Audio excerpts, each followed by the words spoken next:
Item ಯಾವುದೇ ಇರಲಿ try ಮಾಡಿ ಆಚಿ ಚಿಕನ್ ಮಸಾಲಾ. ಆಚಿ ಚಿಕನ್ ಮಸಾಲಾ.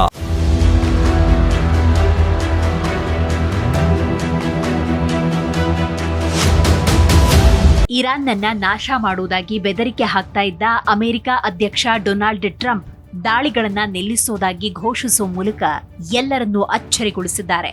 ಮಂಗಳವಾರ ರಾತ್ರಿ 8 ಗಂಟೆಗೆ ಅಂದ್ರೆ ಬುಧವಾರ ಭಾರತೀಯ ಕಾಲಮಾನ ಬೆಳಗ್ಗೆ 5:30 ಈ ಗಡುವು ಕೊನೆಗೊಂಡ ತಕ್ಷಣ ಮತ್ತು ಇರಾನ್ ಮೇಲೆ ಅಮೆರಿಕದ ದಾಳಿಯ ಬಗ್ಗೆ ಜಾಗತಿಕ ಕಳವಳಗಳು ಹೆಚ್ಚುತ್ತಿದ್ದಂತೆ ಟ್ರಂಪ್ 2 ವಾರಗಳ ಕದನ ವಿರಾಮ ಘೋಷಿಸಿದ್ರು. ಅವರು ಇರಾನ್ನ 10 ಅಂಶಗಳ ಪ್ರಸ್ತಾಪವನ್ನ ಕಾರ್ಯಸಾಧ್ಯ ಯೋಗ್ಯ ಅಂತ ಬಣ್ಣಿಸಿದ್ದಾರೆ. ಇದು ಶಾಶ್ವತ ಶಾಂತಿ ಒಪ್ಪಂದಕ್ಕಾಗಿ ಮಾತುಕತೆಗಳ ಆರಂಭದ ಬಗ್ಗೆ ಸುಳಿವು ನೀಡಿದೆ. ಕೆಲವು ಗಂಟೆಗಳ ಹಿಂದೆ ಇರಾನ್ಗೆ ಅಭೂತಪೂರ್ವ ವಿನಾಶದ ಬೆದರಿಕೆ ಹಾಕ್ತಾ ಇದ್ದ ಟ್ರಂಪ್ ಈಗ ದಾಳಿಗಳನ್ನ ನಿಲ್ಲಿಸಲು ಹೇಗೆ ನಿರ್ಧರಿಸಿದ್ರು ಅನ್ನೋ ಪ್ರಶ್ನೆ ಹುಟ್ಟಿಕೊಂಡಿದೆ. ಟ್ರಂಪ್ ತಮ್ಮ ಘೋಷಣೆಗೆ ಪಾಕಿಸ್ತಾನ ಪ್ರಧಾನಿ ಮತ್ತು ಪಾಕಿಸ್ತಾನ ಸೇನಾ ಮುಖ್ಯಸ್ಥರಿಗೆ ಧನ್ಯವಾದ ಹೇಳಿದ್ದಾರೆ ಅಂತ ವರದಿಯಾಗಿದೆ. ಆದಾಗ್ಯೂ ಪಾಕಿಸ್ತಾನದ ಹೆಸರು ಕೇವಲ ನೆಪ ಎಂದು ತಜ್ಞರು ಅಭಿಪ್ರಾಯಪಟ್ಟಿದ್ದಾರೆ. ವಾಸ್ತವವಾಗಿ ರಷ್ಯಾ ಮತ್ತು ಚೀನಾ ನಿಜವಾದ ಗೇಮ್ ಪ್ಲೇಯರ್ಸ್ ಎನ್ನಲಾಗಿದೆ. ಇರಾನ್ನೊಂದಿಗಿನ ಕದನ ವಿರಾಮದ ಬಗ್ಗೆ ಹಾಗಾದ್ರೆ ಟ್ರಂಪ್ ಹೇಳಿದ್ದಾದ್ರೂ ಏನೋ? ಪಾಕಿಸ್ತಾನದ ಪ್ರಧಾನಿ ಶಹಬಾಜ್ ಶರೀಫ್ ಮತ್ತು ಫೀಲ್ಡ್ ಮಾರ್ಷಲ್ ಆಸಿಮ್ ಮುನೀರ್ ಅವರೊಂದಿಗೆ ಮಾತನಾಡಿದ ನಂತರ ಹಾರ್ಮುಜ್ ಜಲಸಂಧಿಯನ್ನ ಸಂಪೂರ್ಣವಾಗಿ ತಕ್ಷಣ ಮತ್ತು ಸುರಕ್ಷಿತವಾಗಿ ತೆರೆಯಲು ಇರಾನ್ ಒಪ್ಪಂದ ಮಾಡಿಕೊಂಡ ನಂತರ ನಾನು ಇರಾನ್ ಮೇಲಿನ ಬಾಂಬ್ ದಾಳಿಯನ್ನ 2 ವಾರಗಳ ಕಾಲ ನಿಲ್ಲಿಸುತ್ತಿದ್ದೇನೆ. ಇದು ದ್ವಿಪಕ್ಷೀಯ ಕದನ ವಿರಾಮವಾಗಿರುತ್ತೆ ಅಂತ ಅಮೆರಿಕ ಅಧ್ಯಕ್ಷ ಡೊನಾಲ್ಡ್ ಟ್ರಂಪ್ ತಮ್ಮ ಟ್ವಿಟರ್ ಖಾತೆಯಲ್ಲಿ ಬರೆದಿದ್ದಾರೆ.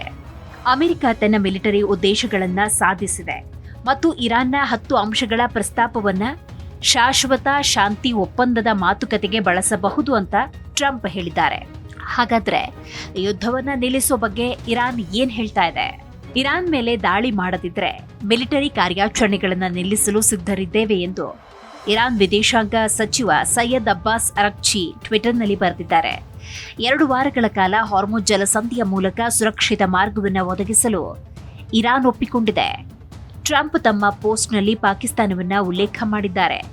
ಆದರೆ ರಾಜತಾಂತ್ರಿಕ ಮೂಲಗಳು ಮತ್ತು ವಿಶ್ಲೇಷಕರು ಪಾಕಿಸ್ತಾನದ ಪಾತ್ರ ಕೇವಲ ನೆಪ ಅಂತ ಹೇಳ್ತಾರೆ. ನಿಜವಾದ ಒತ್ತಡ ರಷ್ಯಾ ಮತ್ತು ಚೀನಾದಿಂದ ಬಂದಿತು. ಹಾರ್ಮುಜ್ ಜಲಸಂಧಿಯನ್ನು ತೆರೆಯಲು ಮಿಲಿಟರಿ ಹಸ್ತಕ್ಷೇಪವನ್ನು ಒತ್ತಾಯಿಸಿ ಬಹ್ರೇನ್ ವಿಶ್ವಸಂಸ್ಥೆಯ ಭದ್ರತಾ ಮಂಡಳಿಯಲ್ಲಿ ಇರಾನ್ ವಿರುದ್ಧ ನಿರ್ಣಯವನ್ನು ಮಂಡಿಸಿತು. ಆದಾಗ್ಯೂ ರಷ್ಯಾ ಮತ್ತು ಚೀನಾ ಅದನ್ನ ವೀಟೋ ಮಾಡಿತು. 15 ಸದಸ್ಯರ ಭದ್ರತಾ ಮಂಡಳಿ ಪರವಾಗಿ 11 ಮತಗಳು ವಿರುದ್ಧ 2 ಮತಗಳೊಂದಿಗೆ ಅಂದರೆ ರಷ್ಯಾ ಮತ್ತು ಚೀನಾ ನಿರ್ಣಯವನ್ನ ಅಂಗೀಕರಿಸಿತು. ಆದರೆ ಪಾಕಿಸ್ತಾನ ಮತ್ತು ಕೊಲಂಬಿಯಾ ದೂರ ಇದ್ವು. ರಷ್ಯಾ ರಾಯಭಾರಿ ಈ ನಿರ್ಣಯ ಮೂಲಭೂತವಾಗಿ ತಪ್ಪು ಮತ್ತು ಅಪಾಯಕಾರಿ ಅಂತ ಹೇಳಿದ್ರು. ಯಾಕಂದ್ರೆ ಅದು ಇರಾನ್ ಮೇಲೆ ಅಮೆರಿಕ ಮತ್ತು ಇಸ್ರೇಲ್ ನಡೆಸಿದ ಅಕ್ರಮ ದಾಳಿಗಳ ಬಗ್ಗೆ ಉಲ್ಲೇಖಿಸಲಿಲ್ಲ. ಚೀನಾದ ರಾಯಭಾರಿ ಈ ನಿರ್ಣಯ ಸಂಘರ್ಷದ ಬೇರುಗಳು ಮತ್ತು ಪೂರ್ಣ ಚಿತ್ರಣವನ್ನ ಸಮತೋಲಿತ ರೀತಿಯಲ್ಲಿ ಪ್ರತಿಬಿಂಬಿಸುವುದಿಲ್ಲ ಅಂತ ಹೇಳಿದ್ರು. ಇರಾನ್ ಮೇಲಿನ ನಿರಂತರ ದಾಳಿಗಳು ಜಾಗತಿಕ ಇಂಧನ ಮಾರುಕಟ್ಟೆಯನ್ನ ತೀವ್ರವಾಗಿ ಅಡ್ಡಿಪಡಿಸುತ್ತೆ ಅಂತ 2 ದೇಶಗಳು ಸ್ಪಷ್ಟವಾಗಿ ಸೂಚಿಸಿವೆ. ಹಾರ್ಮುಜ್ ಜಲಸಂಧಿ ಮುಚ್ಚುವಿಕೆಯ ಬೆದರಿಕೆ ಈಗಾಗಲೇ ತೈಲ ಬೆಲೆಗಳನ್ನ ಗಗನಕ್ಕೇರಿಸಿತ್ತು. 2 ವಾರಗಳ ಕದನ ವಿರಾಮ 2 ಕಡೆಯವರಿಗೆ ಉತ್ತಮ ಆಯ್ಕೆ ಅಂತ ರಷ್ಯಾ ಮತ್ತು ಚೀನಾ ಟ್ರಂಪ್ಗೆ ಮನವೊಲಿಸಿದ್ದಾವೆ. ಟ್ರಂಪ್ ತಮ್ಮ ಪೋಸ್ಟ್ನಲ್ಲಿ ಯುಎಸ್ ತನ್ನ ಮಿಲಿಟರಿ ಉದ್ದೇಶಗಳನ್ನ ಸಾಧಿಸಿದೆ ಅಂತ ಹೇಳ್ಕೊಂಡಿದ್ದಾರೆ. ಆದರೆ ವಾಸ್ತವ ಅಂದ್ರೆ ಇರಾನ್ ಮೇಲೆ ನಿರಂತರ ದಾಳಿಗಳ ಹೊರತಾಗಿ ಅಮೆರಿಕ ಇರಾನಿನ ಪ್ರತಿರೋಧವನ್ನ ಎದುರಿಸ್ತಾ ಇದೆ. ಹೆಚ್ಚುವರಿಯಾಗಿ ರಷ್ಯಾ ಚೀನಿ ವೀಟೋ, ಜಾಗತಿಕ ತೈಲ ಮಾರುಕಟ್ಟೆಯಲ್ಲಿನ ಪ್ರಕ್ಷುಬ್ಧತೆ, ದೇಶೀಯ ಮತ್ತು ವಿದೇಶಿ ಒತ್ತಡ ಟ್ರಂಪ್ ಅವರನ್ನ ಹಿಮ್ಮೆಟ್ಟುವಂತೆ ಮಾಡಿದೆ. ಈಗ ಅವರು ಇದನ್ನ ಶಾಂತಿಯತ್ತ ಪ್ರಮುಖ ಹೆಜ್ಜೆ ಅಂತ ಕರೀತಿದ್ದಾರೆ. ಹಾಗಾದ್ರೆ ಚೀನಾ ಮತ್ತು ರಷ್ಯಾದ ದ್ವಿಮುಖ ಕಾರ್ಯತಂತ್ರವಾದ್ರೂ ಏನಿದೆ? ವಿಶ್ವಸಂಸ್ಥೆಯಲ್ಲಿ ಇರಾನ್ಗೆ ಬಲವಾದ ಸಂದೇಶವನ್ನ ಈ ಮೂಲಕ ರವಾನಿಸಿದೆ. ಟ್ರಂಪ್ ಮೇಲಿನ ರಹಸ್ಯ ರಾಜತಾಂತ್ರಿಕ ಒತ್ತಡ ಅವರನ್ನ ದಾಳಿಗಳನ್ನ ನಿಲ್ಲಿಸುವಂತೆ ಮಾಡಿದೆ.